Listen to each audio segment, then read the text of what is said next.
We're counting down the 10 biggest tundra buses you didn't even know existed.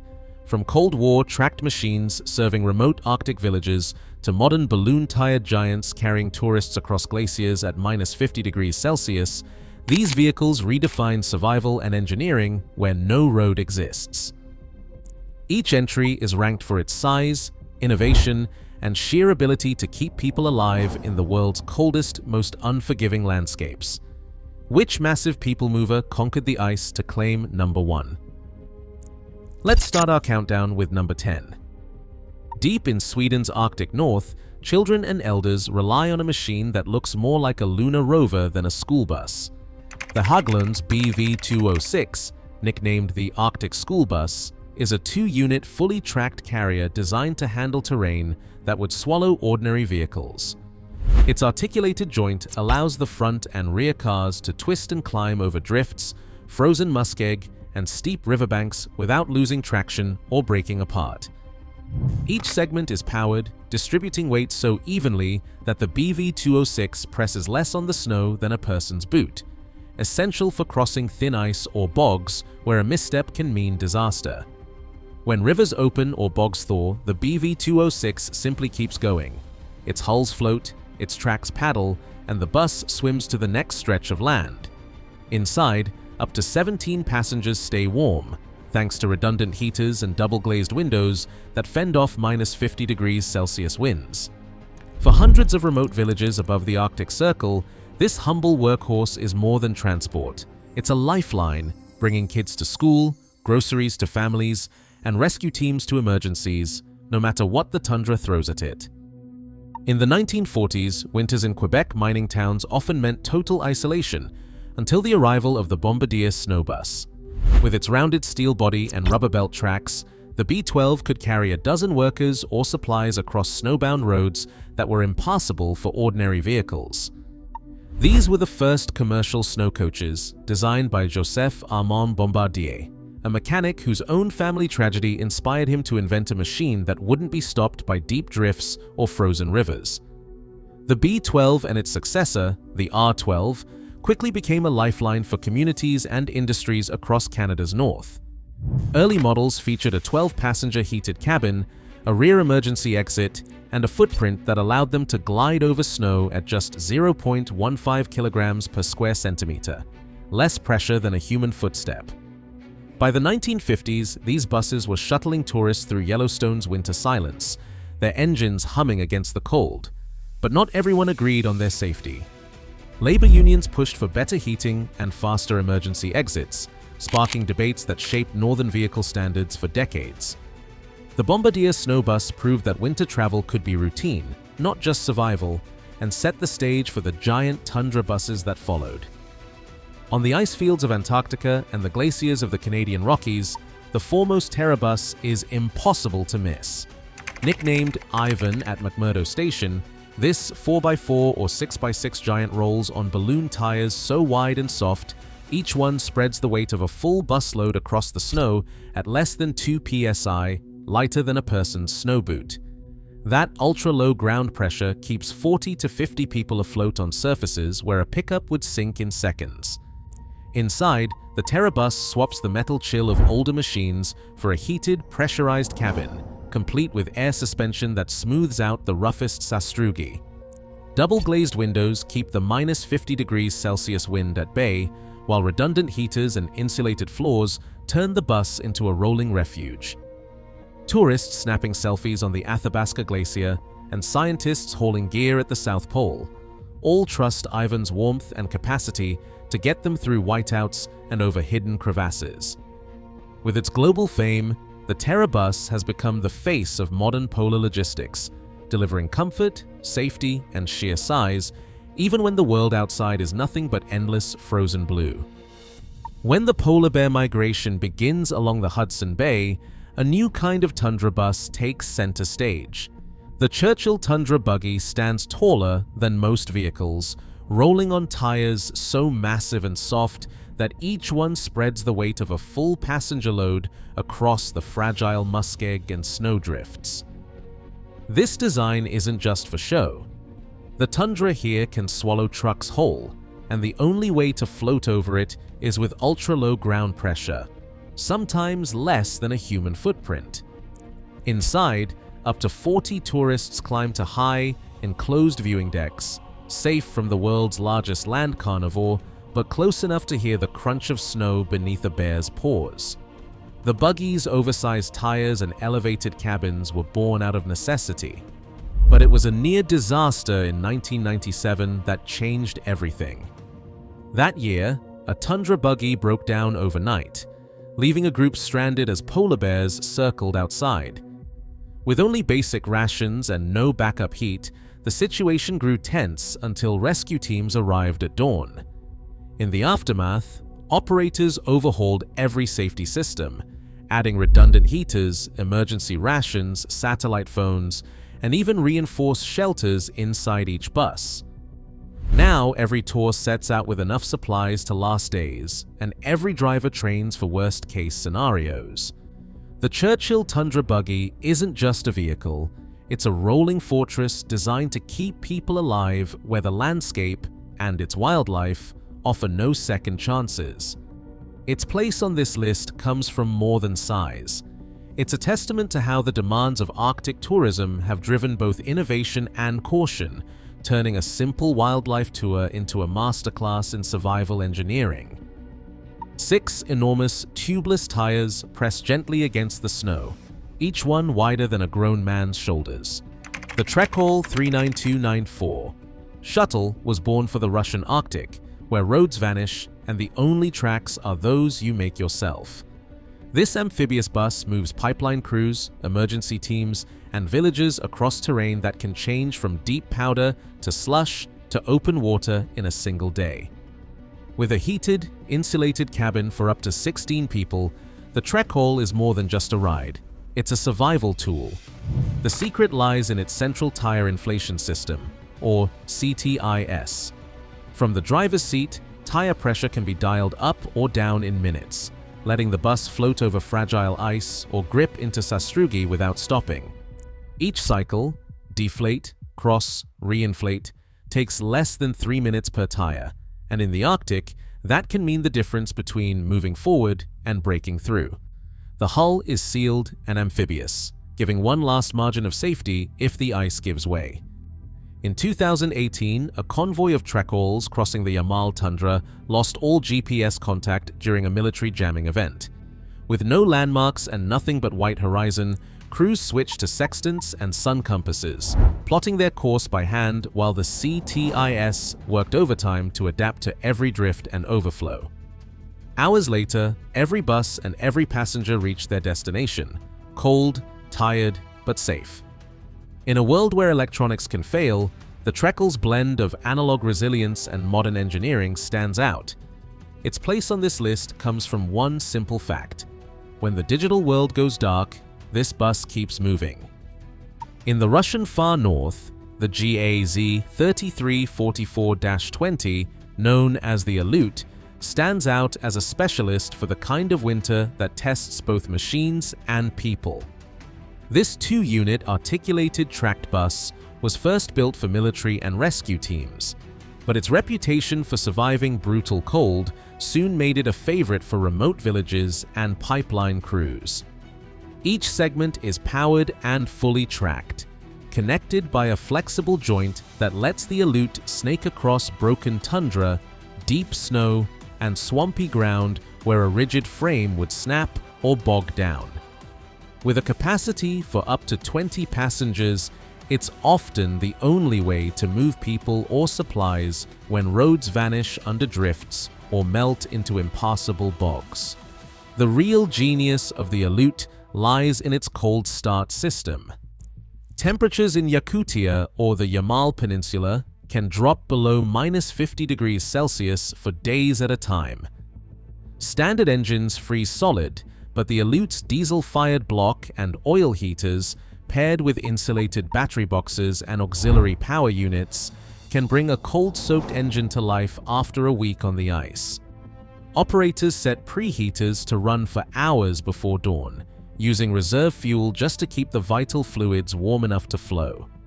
Redundant cabin heaters and double-glazed windows make sure the inside stays survivable, even during a breakdown.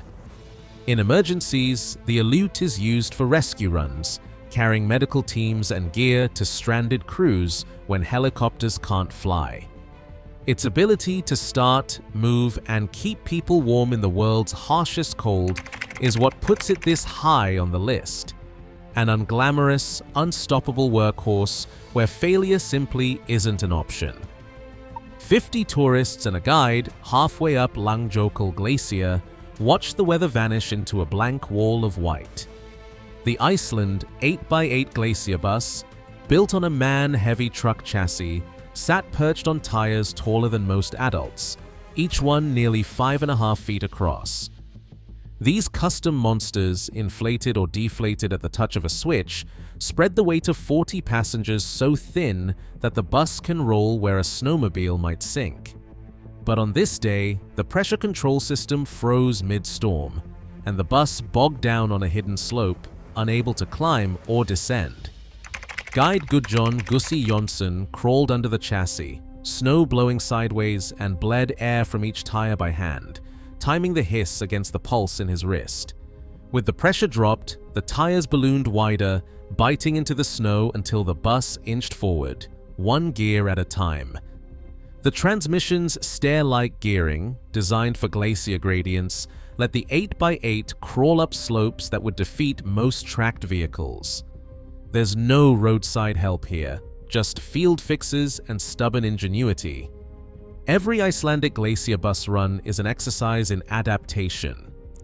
On-the-fly tire pressure changes keep the bus floating over crevasses and slush, while the lowest gears haul the entire coach up blue ice inclines that would leave lesser vehicles stranded. This blend of massive capacity, extreme tire technology, and real-world problem-solving earns the Iceland 8x8 its place among the world's wildest tundra buses, built not just for the cold, but for the kind of terrain where only the bold and the very big ever make it back. In the depths of Siberia, where winter can erase the horizon for weeks and the nearest settlement is a day's drive, the Vityaz DT-30 and DT-10 rise above all as the titans of tundra transport. Each Vityaz is built around a twin unit, amphibious chassis, two colossal tracked platforms joined by a flexible coupling, creating a footprint so wide and stable that the vehicle can cross terrain which would trap or swallow almost anything else. Each track spreads the load over 8,000 square centimeters, keeping ground pressure below 0.17 kilograms per square centimeter, even when fully loaded. That's less than the weight of a standing person pressing into the snow.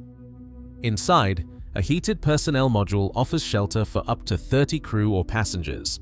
Redundant diesel-fired heaters, double-insulated walls, and pressurized seals turn the Vityaz into a rolling stronghold, able to keep its occupants alive for days if stranded. Operators routinely stock rations, medical kits, and spares, planning for self-rescue across multi-day journeys. The Vityaz doesn't just move people, it hauls generators, drilling rigs, and even other vehicles with a payload endurance that can stretch into the hundreds of kilometers between fuel stops. Amphibious hulls let it float and paddle across rivers or thawing bogs, and in the Russian far north, this is often the only way in or out after the spring melt. But the Vityaz story isn't just about muscle, it's also a saga of Cold War rivalry. In the 1980s, competing Soviet design bureaus fought bitterly over patents and production rights, a contest that spilled into courtrooms and dragged on for years. Declassified memos and a 1986 Leningrad court case reveal how technical blueprints and even field test results became state secrets.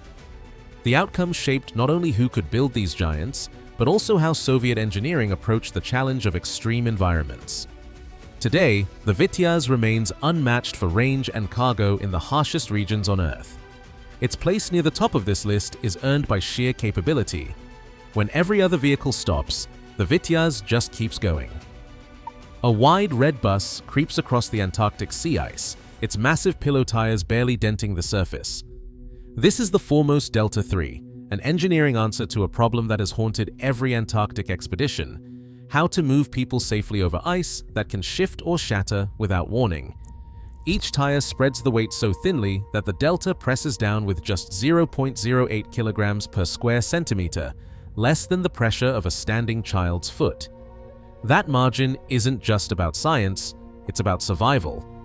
In the winter of 1969, a delta carrying a load of scientists and support crew rolled out from McMurdo Station toward the ice runway. Somewhere near a pressure ridge, a jagged upheaval where sea ice buckles and cracks, the bus lurched and became stuck, half suspended over a gap. Temperatures outside plunged toward -40. Inside, the insulated, heated cabin became a lifeboat. Diaries from that season describe how passengers rationed emergency supplies, huddled in insulated cargo bags, and kept in constant radio contact with McMurdo as rescue teams fought whiteout winds to reach them. Everyone survived, but the ordeal changed the rules. After that night, route marking became mandatory, rescue drills intensified, and every delta was upgraded with even more insulation, redundant heaters, and reinforced cabins. The wide stance and ultra-low pressure tires, once a technical footnote, became the gold standard for any vehicle venturing onto the unpredictable Antarctic ice. Operators still say the delta has never let them down. Its reputation built not just on brute size, but on a history of saving lives when the ice beneath your wheels decides to give way. A bright orange machine crawls across the snow, its 4 tracks churning in perfect sync. The Tucker Snowcat isn't the biggest tundra bus ever built, but it's the one that crews trust when failure isn't an option. Born in Medford, Oregon in the 1940s, the Snowcat's quad-track design was a revelation. Each corner gets its own independent track, letting the vehicle float over deep powder, slush, or sastrugi, without bogging down or breaking through. That geometry isn't just for show. If a track snaps, the others keep turning, so the bus can limp home even on 3. Inside, the passenger coach is all about survival.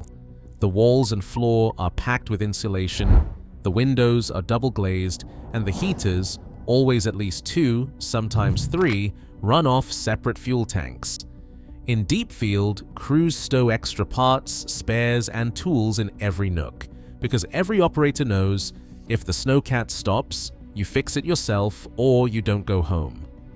Maintenance logs from Antarctic traverses read like survival manuals, entries about field repairs at -40 degrees Celsius, track swaps done under blowing snow, and wiring patched with mittens on. Operators swap stories of engines coaxed to life after a week in the cold, thanks to block heaters and insulated battery boxes. The real genius of the Snowcat is how it turns simplicity into reliability.